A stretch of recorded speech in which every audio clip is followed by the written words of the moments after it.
Let's get ready to story!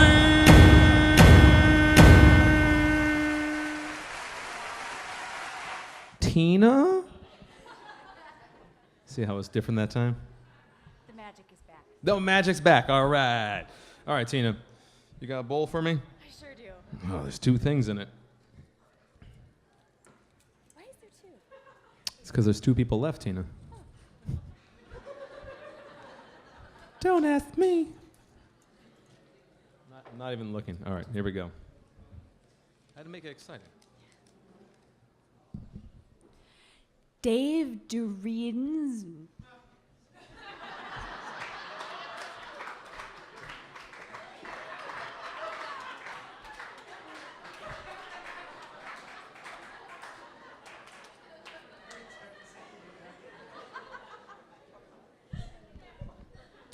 It's DiRienzo.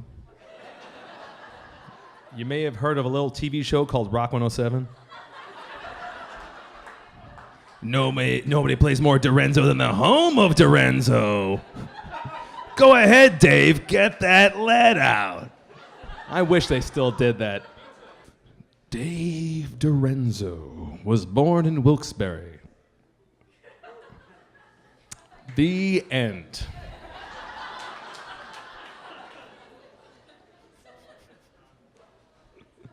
And then he wrote a musical. Oh, Martin Luther.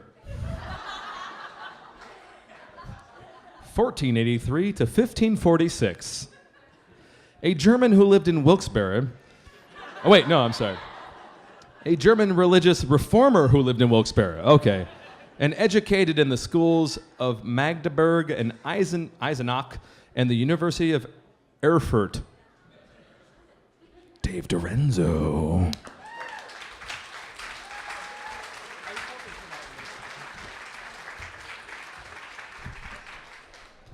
Well, I was going to tell you the story of my first pap smear. Shit. You never realize that you're truly pathetic until you're alone on a different continent on Valentine's Day eating cold SpaghettiOs and watching Justin Timberlake on TV. And yet, maybe that's the best thing that could have happened to you. See, what happens was I was spending my last semester of college in an exchange program and an internship in London. And in this program, it was pretty amazing because I got to meet a whole bunch of new people who didn't have a clue of exactly how sad and pathetic I am.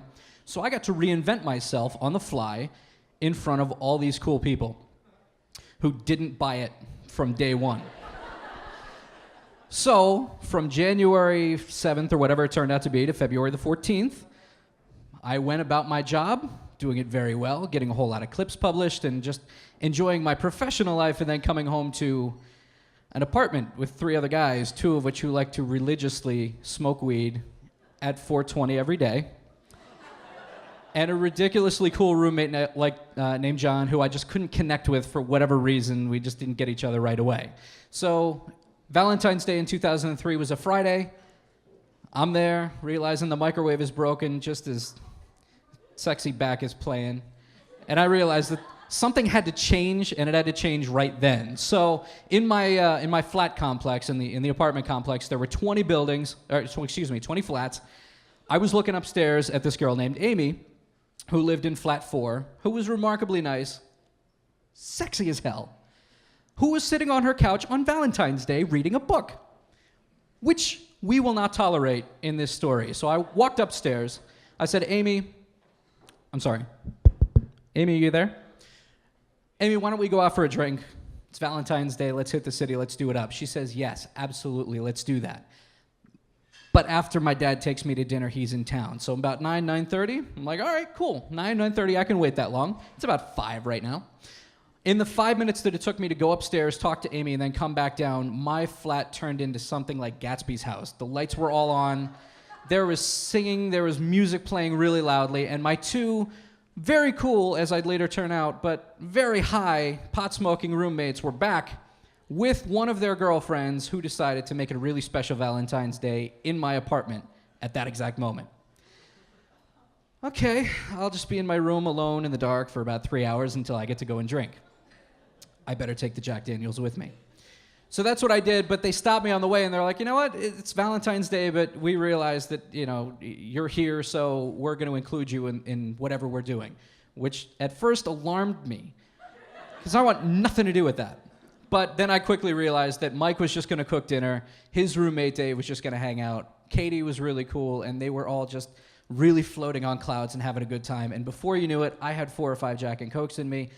I was having a good time. We were playing the guitar, and it was at exactly the slow and slowed down part of Extremes More Than Words that I put down the guitar because I thought I heard someone knocking on the door. So I walked down the hall, opened the door, and before me, there was this girl.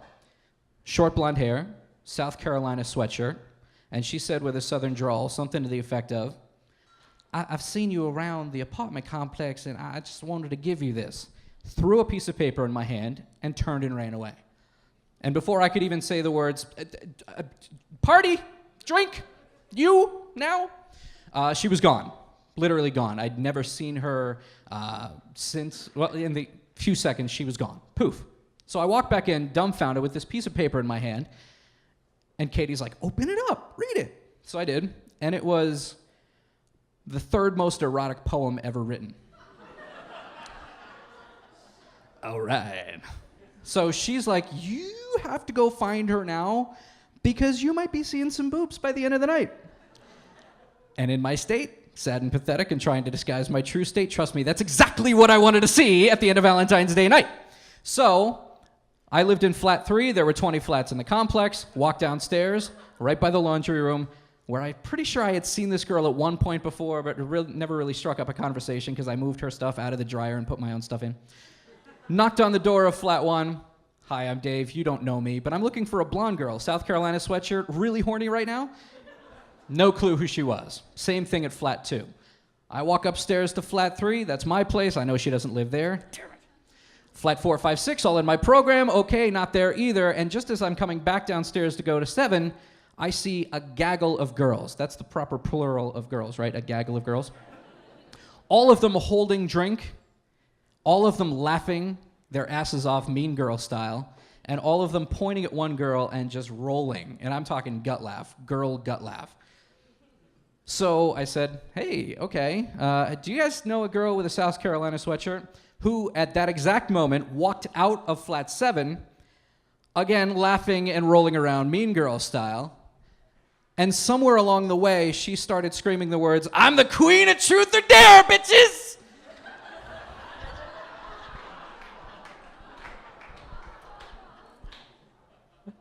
And that didn't even register, so I said, you want to come to my place for a drink? We're having a little get-together. And that's when they lost it completely. So I'm like, oh, all right, okay. So I went back in, explained exactly what happened. We proceeded to have 17 more renditions of More Than Words, laughing harder each and every time, and it ended up being one of the most memorable nights, not only because I got to know my roommates and realize exactly how cool they are, not only because it was a Valentine's Day story that I will never forget, but also because the true happiness is, A, I got to keep the poem. I have it in my nightstand.